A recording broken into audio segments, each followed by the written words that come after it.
허위연의 이슈톡입니다. 오전장 여러분께서 궁금하다고 오전장부터 올려주셨던 이슈 가운데서 세 가지 이슈 투표를 했습니다. 그 결과 궁금하신 이슈 오늘 분석해 보겠습니다. 오늘은 세 가지 종목이 나오고 있네요. 현대산업 반등세 이어질까? 두산인프라코어 중국 모멘텀 지속되나? SK하이닉스 실적 부진의 상승세 꺾이나?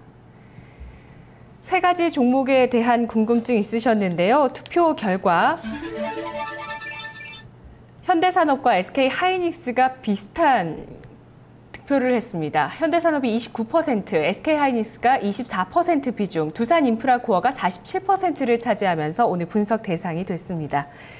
허준식 해설위원과 분석해 보도록 하겠습니다. 안녕하세요. 네, 안녕하십니까. 네, 두산인프라코어 오늘 많이 부각되고 있습니다. 네네. 중국이 지난 5, 6일 이틀 동안 지하철과 고속도로, 항만 같은 60여 개의 인프라 건설 프로젝트를 승인했는데요. 이번 부양책 때문에 두산인프라코어가 단기에 급등한다고 봐도 되는 건가요? 네, 일단 시장에서 좀 그렇게 해석을 하는 것 같습니다. 네. 일단 이번 그 프로젝트 승인권은 중국 정부가 올 들어서 발표한 부양책 중에는 최대 규모이고요. 1조 위안, 우리 돈으로 한 약 180조 원을 투입해서 이제 인프라 건설에 나설 계획이라고 합니다. 중국 정부는 앞서 지난 2008년 글로벌 경제위기 당시에는 4조 위안의 대규모 부양책을 내놓기도 했었는데요. 하나투자증권에서는 이번 조치가 10년 만에 지금 권력 교체가 이루어지는 중국 그 제18차 전국 대표회의를 앞두고 경기를 부양시키려는 또 이 중국 정부의 의지도 반영된 것으로 판단을 했고요. 시장에서는 일단 이러한 그 이슈들을 두산인프라코어 주가 급등으로 좀 연결시켜서 해석하는 분위기입니다. 네, 우리 돈 180조 원, 중국 돈으로 1조 위안 규모의 인프라 투자. 이게 언제부터 언제까지 진행되는 거죠? 네, 일단 이번에 승인된 신규 프로젝트는 이르면 이제 올해 말에 착공을 해서요.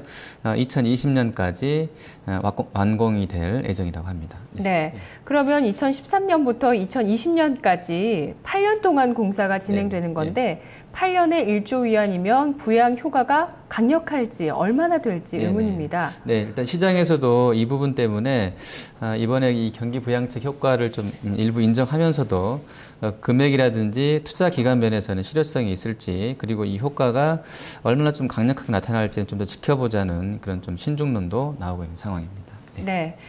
올해 중국의 굴삭기 판매량은 상당히 부진했던 것으로 아는데요. 이번 부양책으로 해서 그래도 이런 부분들이 다소 활력을 찾을 수는 있을까요? 네, 하나투자증권에 따르면 중국의 굴삭기 지금 내수 판매가 올해 1월에서 7월까지 8만 대에 불과해서 작년 판매량의 60% 수준에 머물렀다고 했습니다.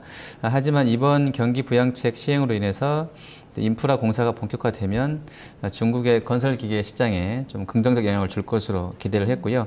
또 4조 위안의 부양책이 발표됐던 지난 2008년의 경우에 두산인프라코어 주가가 이 경기 부양책 발표 이후 한 달 동안 시장 대비로 한 30% 이상 초과 수익을 달성했던 경험이 있다면서 좀 긍정적으로 이야기를 했는데요.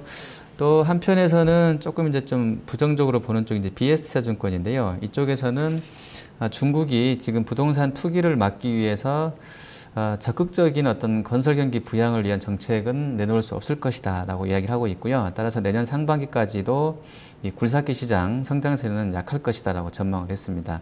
실제 이제 BS투자증권은 최근에 일본 히타치가 중국의 허베이 공장 가동률을 25%까지 낮추겠다고 발표했는데 이러한 점도 중국 굴삭기 시장 회복 기대를 늦추는 어떤 상황을 반영하는 것이라고 이야기를 했습니다. 네, 중국의 경기 부양책과 또 굴삭기 판매량 관련해서는 다소 시각이 엇갈리고 있는 편이군요. 그렇다면 두산인프라코어의 실적 전망은 어떤지 살펴볼까요? 네, 일단 시장에서는 3분기 영업이익이 한 1,500억 정도 나올 것으로 전망을 하고 있습니다. 작년 3분기가 1,502억 원이었으니까 작년과 상당히 좀 비슷한 수준의 실적이 나올 것 같고요. 연간 순이익 전망은 이제 올해가 3,206억 원으로 작년보다 7.5% 증가할 것 같고요. 내년 순이익은 3,372억 원으로 올해 추정치보다는 한 5% 정도 늘어날 것 같습니다. 그래서 이렇게 증권가의 이익 추정 전망만 본다 그러면 이익 모멘텀이 아주 강하지는 않겠다 이렇게 보시면 될 것 같습니다. 예, 그렇다면 실적 전망에서도 좀 기댈 부분이 적은 것 같고 또 중국의 경기 부양책의 실효성에 대한 의문이라든지 굴삭기 중국의 굴삭기 업황에 대해서 네네, 이런 좀 엇갈리는 시각이 있다면은 전략은 어떻게 세워야 되는 거죠? 네, 일단은 리스크를 또 하나 좀 점검을 해드리면요. 네. 지금 두산 인프라코어가 연결 기준으로 2분기 말 현재 부채 비율이 377%입니다. 그래서 항상 이제 이 두산 그룹주는 뭐 금리 또 뭐 이렇게 뭐 레버리징, 디레버리징 할 때마다 항상 단골메뉴로 떠오르고 하는 이 그룹인데요. 네. 부채 비율이 400%에 육박한다는 점은 이제 사실은 경기 상황에 따라서 경영자들이 판단을 어떻게 했는지 달라질 수 있겠고요. 레버리지를 늘려놓은 것이 경기가 좋아지면 호재일 수도 있겠고, 또 반대로 경기가 안 좋아지면 악재일 수도 있을 텐데, 어쨌든 지금 현재로서 판단하기로는 이 중국 경기가 다들 전망 나오는 것처럼 안 좋은 게 맞고요. 이제 부양을 하겠다고는 하지만 현재 국면은 안 좋은 것은 맞겠고요. 그리고 이제 미국이 경기가 좀 정체되는 수준 정도라서 아주 확 좋아지는 건 또 아니겠고요. 그래서 현재의 이 부채 비율 거의 뭐 400% 육박하는 이 레버리지 사용이 두산 인프라코어한테 호재인지는 다소 좀 의문입니다. 그리고 증권가의 목표 주가는 현재 이제 25,000원으로 나와 있습니다. 지금 시총이 3조 2천억이기 때문에 네. 내년도 순이익 아까 제가 3,300억 정도, 3,400억 정도 한다고 말씀드렸는데 뭐 이 정도 고려한다 그러면 지금 주가가 뭐 아주 비싸지도 또 아주 싸지도 않은 그런 수준인 것 같아서 개인적으로는 두산 인프라코어 같은 경우면 현재 주가 19,000원 선을 중심으로 해서 당분간 좀 등락을 하지 않을까 이렇게 좀 예상을 해봅니다. 알겠습니다. 분석 고맙습니다. 네, 감사합니다. 두산 인프라코어가 장 초반에 중국의 부양책에 환호를 하면서 3.7%까지의 강세를 보였었는데 현재는 0.5% 상승한 19,000원이죠. 허준식 해설위원의 분석 결과는 이 수준에서 주가가 당분간 등락할 거라고 합니다. 현재 실적 전망치를 살펴봤을 때 이 구간에서 이 구간이 가장 적정한 주가 수준이라고 보고 있고요. 또 중국의 부양책에 대한 실효성, 또 그에 따른 중국 굴삭기 시장의 회복 여부에 대해서는 증권가의 다양한 시각, 좀 의문이 있다는 부분도 확인을 해보셔야 되겠습니다.